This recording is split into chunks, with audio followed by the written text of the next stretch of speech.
too, and to make it seem like and fabricate a story like we had some agreement. You such a liar. There was no agreement. When I found out you was with the lame, you denied it. You shitted on him. Basically said, yo, why would I be with him? Why do you think I would be with him? And then you wanted to go to therapy. So check it out now. Check it out. So when we go to therapy, the therapist says, do y'all want to get a divorce or do y'all want to work it out? Me and her both said we want to work it out. I'm going to be honest. Because honestly, I didn't want to not live under the same roof as my 5-year-old. I love all my kids the same, but when you have children, and everyone knows that about me. Everybody who knows me, y'all know my character. Y'all know her character.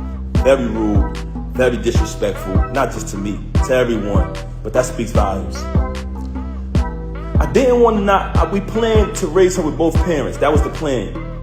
So I did not want to not live under the same roof with my little girl. I was there from the moment she came out of the womb, and I intended, and I always told her, I want to be there to the moment we take her to her prom. Till she graduates high school, college, get her degrees, I want to be there to take my daughter to her prom. And I told her that. So I never wanted to leave from under the roof with my baby. That's why I stayed around for this nonsense. And I don't want to go away from the point. Okay, so we did the therapy. The therapist gave us that option. We both said we want to work it out. She said, this is the plan. I'm going to give y'all a plan to work it out. She said, Pap, because like I told y'all previously, once I seen that she was cheating, like she was moving real strange, I'm talking about leaving for hours at a time. Every time I questioned it, it was a lie, just strange behavior. So once I noticed that she was moving strange, I started to do my research. So the therapist said, because she told the therapist, mind you, she got all these lies to y'all about me. The only thing she told the therapist was, oh, he doesn't trust me. He's going to keep looking behind me and trying to, find out what I'm doing. But the only reason why I was looking behind her is because she was moving strange. So I agreed to, not show distrust or whatever. And the therapist told her, Remy, since you're saying that it's only business with this dude moving forward, but y'all have a last event coming up, after this event, you're going to cut all ties with this individual. This is what the therapist said. She said, Pap, because I told Rem back then, before I even clipped him, I said, when I catch son, I'm putting him down. I'm putting him down. He violated, you know what I'm saying? And what I noticed, when I found out, I noticed that every time me and her stepped out and made an appearance, he'd go post on his gram, do little sucker shit. He'd go make a post on his story about us. So I'm watching this. Mind you, y'all, I'm not saying nothing the whole time. I know this nigga sleeping with my wife, but I ain't saying nothing. Feel me? I'm like, I'm gonna be quiet. I ain't saying nothing. Son doing sucker shit on the gram. That's cool. I ain't paying that no mind. We go to therapy. The therapist come up with the plan. We put the plan together. The therapist said she has this event coming up at Sony Hall, which was the battle between him and Hitman. She said, you can go to the event, right? But don't knock him. Don't do nothing to this individual. She said, I said, I'm gonna go to the event. I'm gonna fall back. You know what I'm saying? I'm not gonna do nothing. After the event, she's supposed to leave the dude alone. Right? I go to the hold on a second, man. Give me 1 second. One second.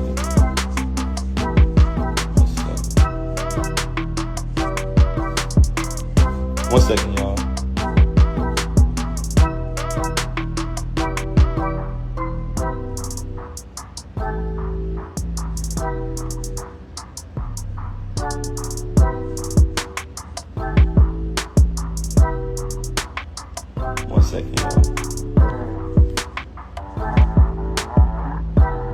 Okay, back to the subject of the matter.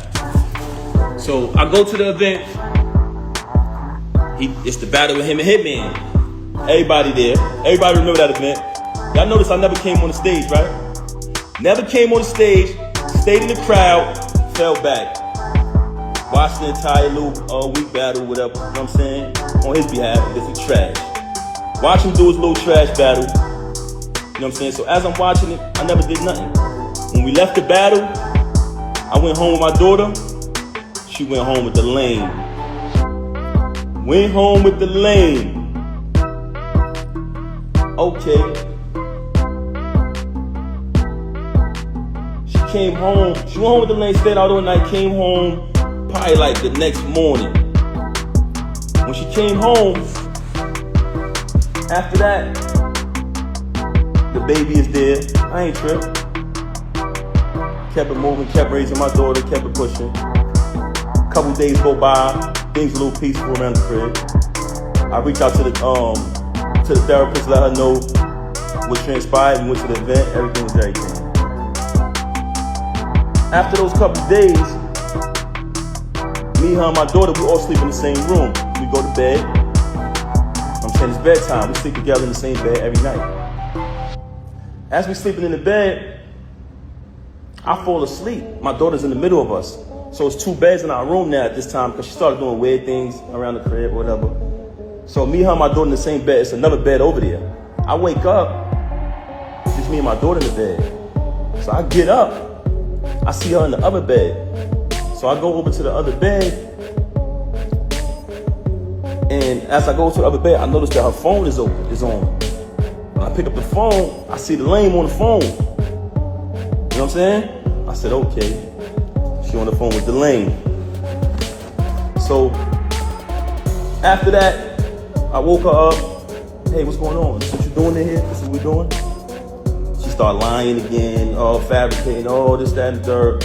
Long story short, she kept cheating with the lane. Okay, move forward from that. Another battle comes up. The lane not on the card. He's not on the card. It's just another event. But mind you, like I told y'all previously, I'm there for my daughter. I'm there being the father. I'm not going to allow this situation to take me away from my child. So what I did was kept raising my daughter. Even though I know that she's a narcissist, very contradictory, very bipolar, I said, you know what? I'm going to keep raising my daughter. I'm not going to let this situation to remove me from under the roof of my child.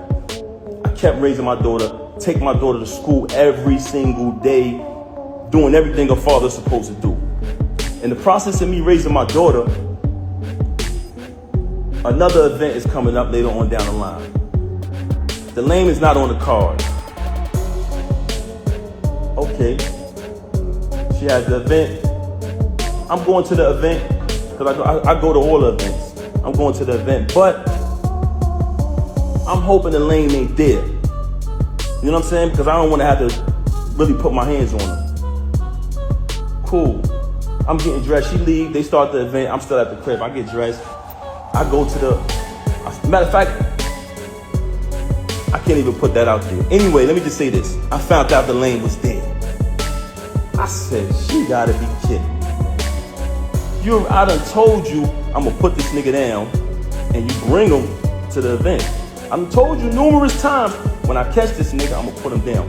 Mind you, I finds out she got an apartment 40 minutes away from our crib where she lays up with the lane, leaves and says she's going to work, leaves, say she's going to do this and do that, but she goes to the crib. I've been there. I can actually give y'all the address.